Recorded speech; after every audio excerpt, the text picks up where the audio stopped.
Bless South Africa, our beloved country, with peace and unity. The 17th of December 2009.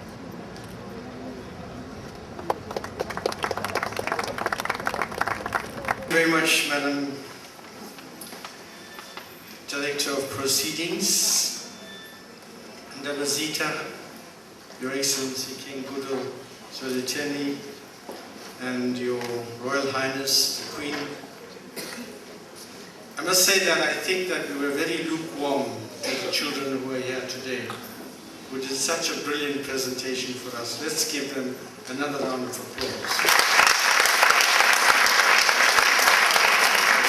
And Ishwar, I don't know whether you knew that at once in my life I was the president of the South African Congress for Early Childhood Development. And I initiated that organization, and it's fantastic to see these kids coming here reflecting the kind of work that's going on in South Africa today for children. And you've done something that you would not in your wildest dreams have thought would have been possible. As I was talking to Minister Ndebele there, I was telling him about that, and he said to me, you know what, this is very important work, we should not have given it up. So today I make a dedication to go back to that and to rekindle it.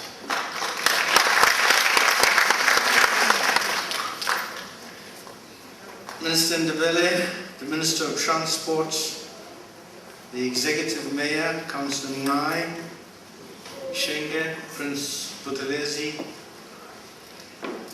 Mr. S.V. Naika, Ishwar Ramlutchman, Mr. Larkin, the religious leaders who are here and other eminent dignitaries.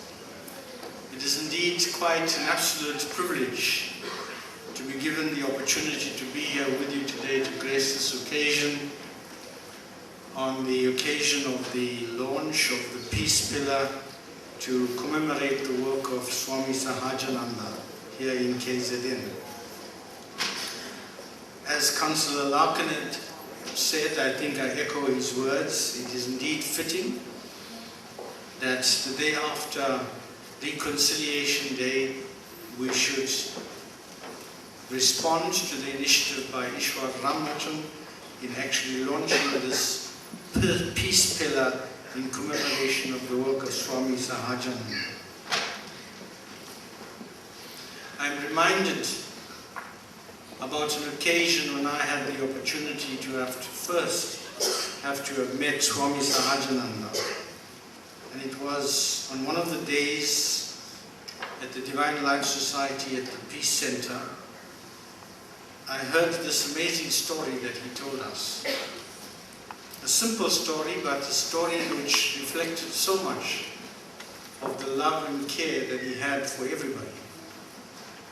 He told us a little story where one day when he had visited one of the villages in and around the district where the Peace Center is, he found a dog which was very battered and wounded and had many, many sores on it.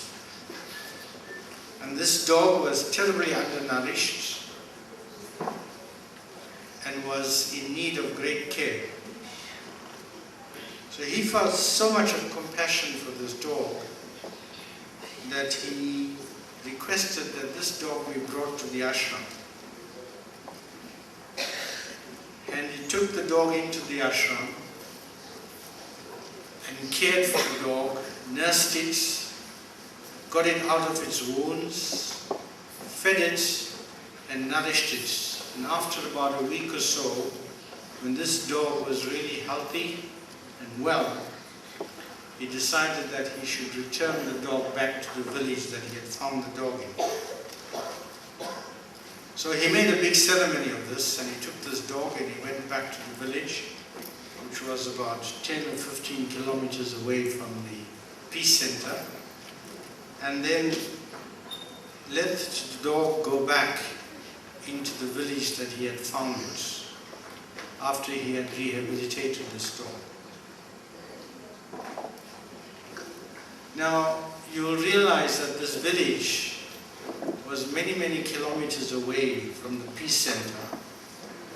And in order to get to the Peace Center, if you were to walk on your foot, you'd have to cross a couple of highways and freeways through busy traffic and get to the Peace Center. And Swami Sahajananda says, 2 weeks later, to his absolute amazement, he found that this dog had returned on its own to the Peace Center. And he wondered how that was possible, that an animal so many kilometers away could find a way back to the Peace Center, cutting through all the traffic without having to be injured, and to return to this Peace Center. And he thought that that was a sign, an omen, and a message to him. And what was fascinating was that he took this dog back in, and on that particular occasion he had dressed this dog up so well, really groomed it up, and he demonstrated this dog to thousands and thousands of his disciples in front of him on that occasion. And I wondered what the power of the message of this story that he told us about this little dog.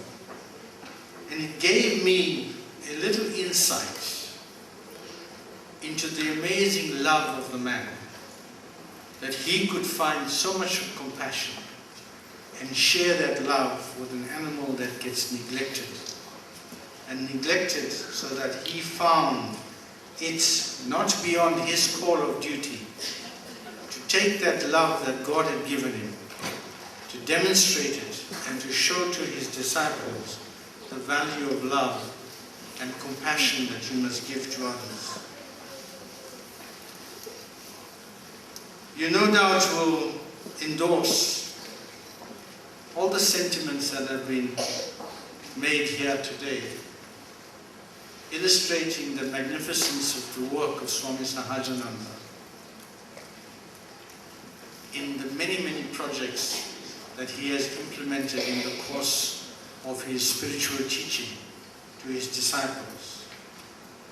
And what I find most amazing was the caliber of the person that he was able to inspire so many hundreds of people to give to others and to put others before themselves. And such qualities that he has nurtured in disciples like Ishwar Ramlutchman, that today you call us all here today to remind us of the magnificence of the work of Swami Sahajananda, to remind us of the principles that have led his life, and to remind us that the call to humanity and the need for us to devote ourselves in service to the people must always be the highest call that we can respond to. We want to thank you once again for having reminded us of that today. And let me also take this opportunity to say to you in the Vasita that the profundity of the notion of Ubuntu is something that we all really appreciate in this country.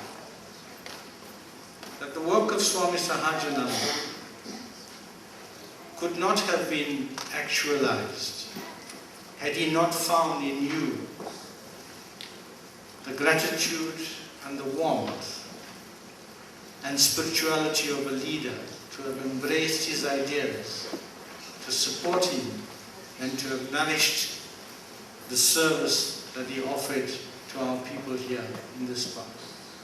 We appreciate that, and it illustrates the point that I think is the hallmark of Swami Sahajananda's work, and that is that we all exist because of each other. And because of each other, there is such an opportunity for us to build the bonds of friendship, to build the bonds of partnership, and to work together for the common good of humanity. The friendship that you demonstrated to Swami Sahajananda and the warmth that the Zulu people gave to receiving people like Swami Sahajananda and the communities that he represented in your midst is something that will always nourish the partnership that is necessary in this part of the country. And we really think that it is that partnership that has given rise to such an amazing opportunity for us to grow our people together in peace and to ensure that we can support the growth and development of all our people in this part of the world. I want to say today, as we rededicate ourselves to the work of Swami Sahajananda and to the memory of his teachings, and we recommit ourselves to the principle of service to humanity, I want to express our profound appreciation for your leadership in bringing peace to this part of the country. Thank you very much.